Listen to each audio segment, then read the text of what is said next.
No programa Conversa entre Amigos, o pastor César Cavalcante pergunta para o Dr. Rodrigo Silva o porquê que na escola sabatina eles abrem os livros de Ellen White ao invés de abrir a palavra de Deus. A resposta é incrível do Dr. Rodrigo Silva.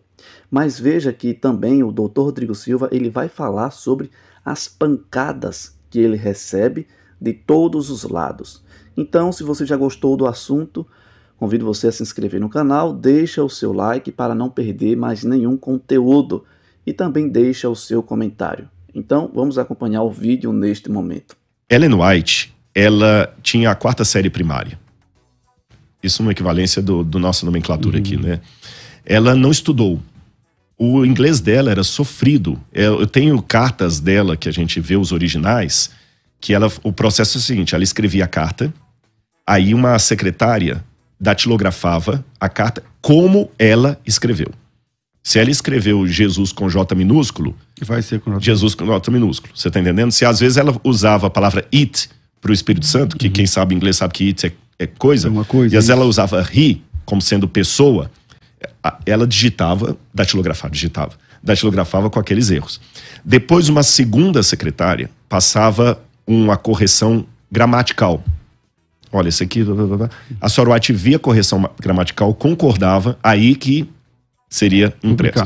Só que essa terceira secretária fazia o máximo para não mexer no texto, de modo que daqui a pouquinho a autora não era Ellen White, era a terceira ali. E ela escreveu coisas duras, reconheço, que tem que ser entendidas em 3 momentos. Em primeiro lugar, a forma de se expressar da época. Por exemplo, uma expressão que hoje jamais eu usaria, e ela usou na época, mas não era só ela, chamar as outras igrejas de igrejas caídas. Isso. Só que essa expressão igrejas caídas, vários outros teólogos religiosos da época usavam, porque os Estados Unidos estavam passando por uma fase tão assim, decadente. Você vê alguns autores metodistas, que foi de onde Ellen White falou, desgostosos com a realidade das igrejas e tudo mais. E ela mesma falou no final do livro O Grande Conflito, na edição, acho que é 1911, se eu não estiver enganado, quando os tipos estavam gastos e tinham que fazer nova, ela falou o seguinte: olha, nós temos que melhorar a linguagem desse livro, ela está muito agressiva. Eu não lembro todos os detalhes que foram mudados, mas ela falou assim, por exemplo, a palavra papista, para se referir aos católicos, não é de bom tom. Não precisamos disso. E mudaram. Tanto é que, já que você quer grupos divergentes na igreja, tem um grupo que defende que o livro original é aquele, quase uma doutrina da inerrância no Grande Conflito e tudo, e que a gente está publicando um livro, o Grande Conflito herético. Você vê. Esse é um primeiro ponto que você vai em consideração. O tempo em que Ellen White escreveu, o modo como não só ela, mas outros pregadores também se expressavam. Veja o sermão de Jonathan Edwards, né? Pecadores nas mãos de um Deus irado. Nossa, você não faria um sermão daquele hoje, daquela forma.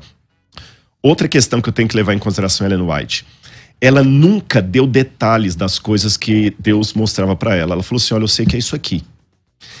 Aí vamos pegar alguns exemplos. Assim, o terceiro eu volto nesse segundo. O terceiro, realmente ela fala de coisas que a ciência não aprova. Mas convenhamos, não estou colocando Ellen White no livro da Bíblia, quero deixar isso bem claro, você sabe a minha posição, mas só para os ouvintes, tá bom? Mas deixa eu fazer uma comparação com a Bíblia. Mas como você se sente quando lá na escola sabatina, que você deve frequentar, o pessoal fala, vamos abrir a palavra de Deus e é o livro da Ellen White? Nunca, posso ser sincero? Claro, eu não estou aqui jogando com as palavras. Eu nunca ouvi isso na igreja adventista. Eu me batizei no dia 25 assim, relativamente comum, assim, convenhamos, você também não frequenta a igreja adventista, é relativamente comum. Não. Né? Exatamente, você pode ter ouvido uma expressão, alguém, mas falar é relativamente comum, você tem que estar frequentando ali, ouvindo isso direto e reto. Mas aí quando ela cita coisas que não bate, como você se comporta? Mas deixa eu só fechar essa questão da ciência. Se eu usar como critério a ciência não endossa, eu vou ter um problema. Por isso que eu falei que eu queria usar com calma aqui, para não parecer que eu estou equiparando a Ellen White à Bíblia. Se eu usar o critério a ciência não endossa, eu vou ter um problema não só com a Ellen White, mas com a própria Bíblia. Por quê? Hoje, pastor César, eu vou ser sincero que eu oro muito a Deus para me dar resiliência e força espiritual. Eu peço 3 coisas a Deus sem nenhuma demagogia. Eu peço unção do Espírito, humildade, porque vamos ser sinceros, não é fácil ser conhecido por todo lado e não ser tentado pela vozinha da vaidade. Você é o cara. Verdade, você tá entendendo? Eu posso até me envaidecer, mas aí eu vou perder a minha unção em 2 segundos, ou menos. Então peço a Deus unção do Espírito, humildade e saúde física e emocional para lidar com os ataques. Por quê? No meio evangélico, não de todos, eu ganho paulada porque eu sou seita. Dos ateus, eu ganho paulada, que eu não sou acadêmico, porque eu acredito na Bíblia Sagrada. Dos adventista também você leva. Não dos adventistas em geral, tô não, falando sim, desses grupos, exatamente, esses apoia, grupos que são mais ligados a uma certa corrente política. Mais paulada. Paulada também, porque eu sou homofóbico, sou não sei o quê. Então, quer dizer, eu apanho de todo mundo. Então, para muitos acadêmicos, eu não sou um acadêmico honesto, porque eu acredito na Bíblia. Para muitos irmãos, eu não sou um teólogo honesto, porque eu sou adventista. Para alguns adventistas, eu não sou um cara honesto, porque eu sou homofóbico. Então, quer dizer, a gente apanha por todos os lados. E nesse aspecto que eu aprendi. Mas eu não tô aqui te batendo. Não é você, não. Eu tô falando assim. Mas, claro, eu tô só dizendo a minha experiência. E nesse caso... Como você se comporta quando você vê que o que a Ellen White tá falando exatamente, é essa é a resposta que eu ia dar. Você é signatário de tudo que ela fala? Vou colocar. Seria eu, por isso que eu tô com medo de comparecer com a Bíblia. Será que eu seria signatário de tudo que a Bíblia fala? Se você, à tarde eu vou ter um bate-papo com um ateu, Sérgio Sacani, no Flow, hoje à tarde. E ele vai fazer uma pergunta análoga para mim. Você é signatário de tudo que a Bíblia fala? Porque, convenhamos, vamos pegar o raciocínio. Ellen White fala que o café produz certas coisas e a medicina diz outra coisa. Vamos ser realistas.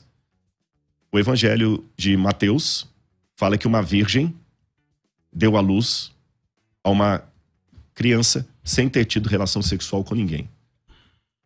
Acha para mim o estudo de ginecologia que confirme isso. A Bíblia vai falar que Jesus foi ao céu de carne e osso, eu creio assim, porque ele ressuscitou com o corpo glorificado, mas era um corpo ainda tátil, né? Que ele, como é que eu confirmo isso, milagre, à luz da ciência? A ciência também vai falar ridículo. Como é que você pode continuar sendo um acadêmico com doutorado da USP fala, por exemplo, do e acreditar na café ou da verdade? masturbação, você abandona a ciência e fica com o que ela está falando? Na verdade, eu digo o seguinte. Primeiro critério não é abandonar a ciência e ficar com o que ela está falando. Primeiro critério é o seguinte. Ela foi alguém que teve o dom de profecia ou não teve? Essa é a primeira pergunta que eu tenho que fazer. Tá certo? Ela teve o dom de profecia? Se ela teve o dom de profecia, ela falou que Deus mostrou aquilo para ela, então, calma. Vamos ver o que a ciência vai dizer, mas vamos ver com calma o que ela está falando. Mesmo porque eu vou lhe dizer 2 coisas em relação à ciência. Letra A. Eu tenho lá em casa um compilado dessa grossura, mais ou menos, de questões acadêmicas, inclusive escritas por não adventistas, que fizeram tese doutoral sobre Ellen White, por coisas que na época delas seriam estúpidas, absurdas, e a ciência comprovou depois. Inclusive a questão do café que você mencionou aí, nós sabemos não só o café, o tanto de malefícios que a cafeína faz. Refrigerantes à base de cafeína. Tem olha, eu posso puxar aqui um calhamaço de artigos acadêmicos, científicos, que falam do mal da cafeína. Teve nos Estados Unidos um estudo que foi replicado no Brasil agora por acadêmicos da USP. O estudo dos Estados Unidos foi feito pelo Dr. Schaufenberg, junto com outros. Eles queriam pesquisar a média de vida de um grupo específico com o resto da população americana. E eles procuraram a Universidade de Loma Linda, perguntando se os adventistas aceitariam se submeter àquele estudo. Como a Loma Linda tem uma das maiores faculdades de medicina dos Estados Unidos, eles falaram, tudo bem, os nossos acadêmicos podem participar do estudo, claro. Os Dr. Schaufenberg foram com eles lá, isso já tem uns 20 e poucos anos, esse estudo. E eles fizeram uma tomada. Pelos escritos de Ellen White, o que os adventistas seguiam em comparação com a média dos outros californianos. Fizeram para mostrar de tudo direitinho. O estudo mostrou que os adventistas do 7º dia, que seguiam a reforma de saúde prescrita nos livros de Ellen White, tinham expectativa de vida entre 8 e 10 anos a mais.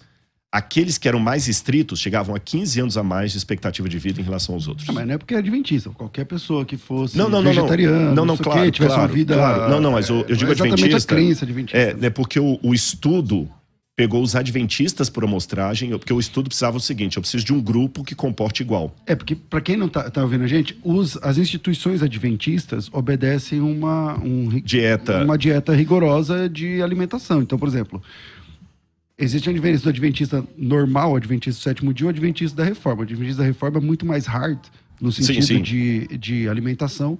Por exemplo, você come carne? Eu como carne, o adventista da reforma não pode comer nem carne de nada, entende? Então, eu sei, na nossa igreja, algumas famílias vieram da igreja adventista da reforma e eles não comem carne até hoje, porque não gostam, tal, não sei o quê. Não acostumaram, né? Não acostumaram, tal, nunca comeram. O cara tem 60 anos, nunca comeu carne.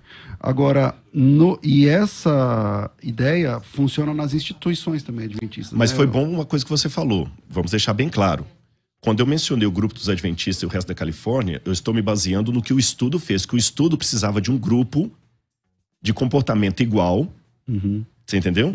Com um outro grupo para equiparar. Por isso que falou os adventistas e o resto. Esse estudo foi feito no Brasil também.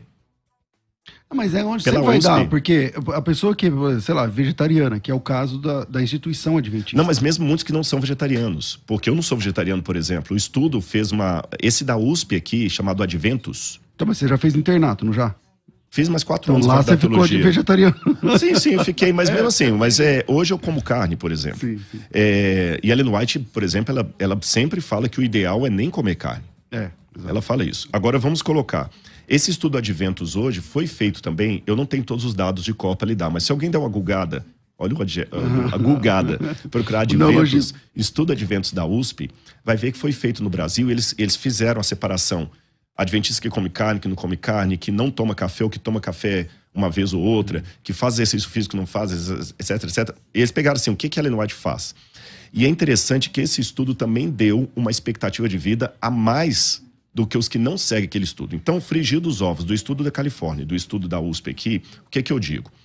Agora eu estou respondendo a sua pergunta. Eu fico com a Ellen White, eu fico com a ciência. Por que essa dicotomia? Porque muitas coisas que a Ellen White fala, a ciência depois dela foi falar. E hoje eu tenho um estudo científico, feito lá e aqui, mostrando que seguir a dieta que Ellen White sugere, por isso que o nome do livro é Conselhos sobre Regime Alimentar. Não são doutrinas. Não são doutrinas, conselhos. Mas que meio que funciona como doutrina na igreja adventista. Deveria. Eu vou até lavar uma roupa suja em casa, se você me permite. Deveria, porque se nós adventistas seguíssemos mais à risca aqueles conselhos, nós seríamos muito mais saudáveis do que nós somos.